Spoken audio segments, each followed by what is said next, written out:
हे मधुसूदन, तुम तो कहते हो कामनाओं का त्याग करके स्थित प्रज्ञ बन जाओ, परंतु स्थित प्रज्ञ बनने के लिए सबसे आवश्यक क्या है? स्थिर बुद्धि।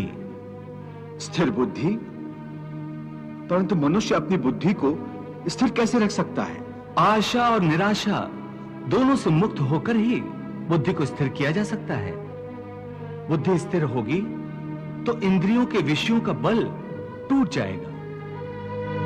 यदि कोई किसी इंद्रिय को ही काट कर फेंक दे तो क्या उस इंद्रिय का विषय नष्ट हो जाएगा?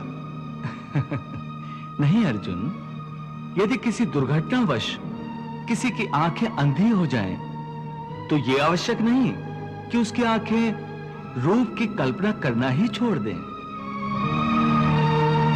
आंखें ना होने पर भी उसका मन ऐसे दृश्यों की कल्पना कर सकता है जो उसे विषयों के मोह में फंसाए चले जाएं। पार्थ, एक अंधा मनुष्य भगवान के स्वरूप की भी कल्पना कर सकता है।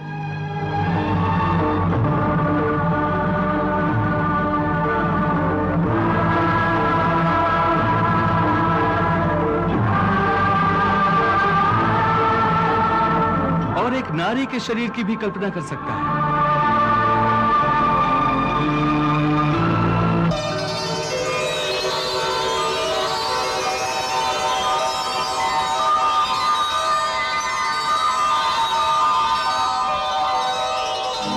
सो किसी इंद्रिय के होने ना होने से मन की वासना और आसक्ति में फर्क नहीं पड़ता।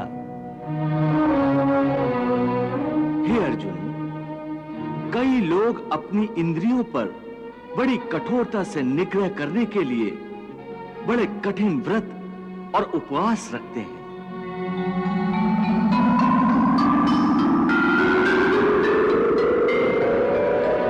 कई दिनों तक खाना पीना छोड़ देते हैं। फिर भी यदि उनका मन भांत भांत के स्वादिष्ट भोजनों की वासना में ही अटका रहे, तो हठ के द्वारा किए हुए इस व्रत उपवास का क्या लाभ है?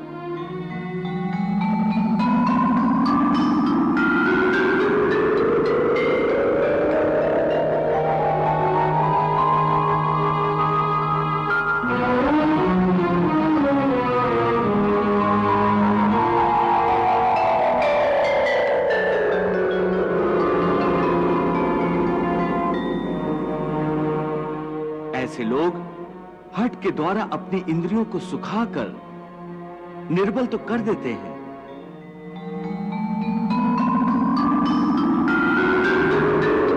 परंतु इससे विषयों की आसक्ति का त्याग नहीं हो सकता। याद रखो, विषयों से अधिक खतरनाक है विषयों की आसक्ति, और विषयों की आसक्ति का त्याग केवल इंद्रियों के निग्रह से नहीं हो सकता। आसक्ति का त्याग केवल मन के निग्रह से होता है। जब मन निरासक्त हो जाए तो इंद्रियां अपने अपने विषयों को भोगती हुई भी इन विषयों से निरासक्त रहती हैं। जैसे कमल का फूल पानी के अंदर रहते हुए भी सूखा ही रहता है, जल की एक बूंद भी उसके पत्ते पर नहीं ठहर सकती। इसलिए मैंने कहा है कि पहले ज्ञान के द्वारा बुद्धि को स्थिर करो। बुद्धि मन को स्थिरता देगी, फिर मन इंद्रियों को इस प्रकार विषयों से खींच लेगा जिस प्रकार एक कछुआ खतरे की जरा सी आहट पाते ही अपने अंगों को अपने भीतर ही समेट लेता है।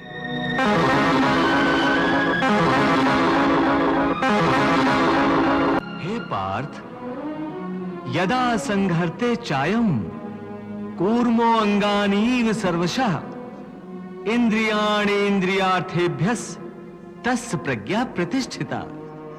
हे अर्जुन, जो भोग विलास का भक्त होता है वो परमात्मा का भक्त कैसे हो सकता है? ऐसे मनुष्य जो बाहर से भक्ति का प्रदर्शन करते हैं परंतु मन से विषयों के चिंतन और उनकी आसक्ति में लीन रहते हैं, वो भक्ति का केवल ढोंग करते हैं।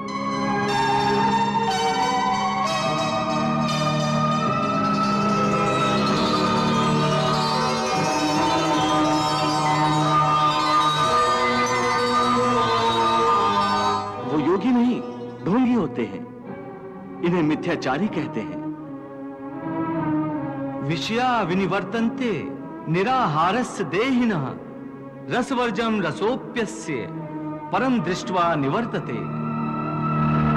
कर्मेन्द्रियाणि संयम्य य आस्ते मनसा स्मरन् इंद्रियार्थान विमूढ़ात्मा मिथ्याचारः स उच्यते। पार्थ, स्थित प्रज्ञ मनुष्य की बुद्धि स्थिर रहती है, अपने मन पर उसका नियंत्रण रहता है। स्थित प्रज्ञ को भोग और उपभोगों में रस आसक्ति नहीं होती। वो शुभ अशुभ वस्तुओं की प्राप्ति होने के बाद भी न प्रसन्न होते हैं और न दुखी होते हैं। पार्थ, ऐसे महापुरुषों को पूर्ण विश्वास होता है कि ईश्वर सदा सर्वदा उनके साथ है, इसलिए वो किसी भी परिस्थिति में विचलित नहीं होते।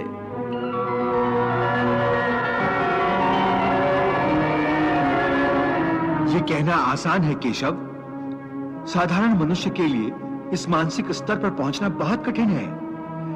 इसके लिए सांसारिक मनुष्यों को किसी दैवीय सहायता की आवश्यकता होगी। तुमने ठीक कहा अर्जुन। भगवत कृपा के बिना कोई भी कार्य सिद्ध नहीं हो सकता। इसलिए मनुष्य को अपने पुरुषार्थ के साथ साथ प्रभु की भक्ति का भी आश्रय लेना चाहिए। हे अर्जुन, परमात्मा की भक्ति करने से मन सात्विक हो जाता है और विषयासक्ति पूर्णतः समाप्त हो जाती है।